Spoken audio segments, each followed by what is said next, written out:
हाँ कांग्रेस नहीं तो ముసల్మాన్ नहीं నిన్న విన్నాను నేను ఈ భ్రమలకెళ్ళి ముఖ్యమంత్రి గారు ఎంత తొందరగా బయటకు వస్తే ఆయన అజ్ఞానాన్ని ఎంత తొందరగా వదిలించుకుంటే అంత మంచిది.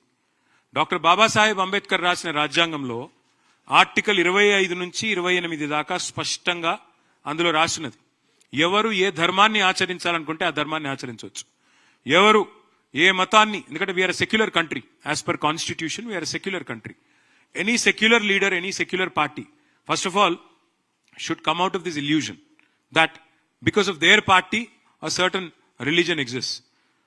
బీజేపీ లేకపోయినా హిందువులు ఉంటారు, కాంగ్రెస్ లేకపోయినా ముస్లింలు ఉంటారు, ఎవరు లేకపోయినా అందరూ ఉంటారు, భారతదేశం ఉంటుంది. కాబట్టి ఎవరు ఏమనుకున్నా ఒకటి వాస్తవం, ఇవాళ ఇట్లాంటి అడ్డగోలు మాటలు మాట్లాడే ముఖ్యమంత్రికి ఒక మతాన్ని అవమానించినట్టుగా, కాంగ్రెస్ పార్టీ లేకపోతే ముస్లిం లేకపోవడం ఏందండి?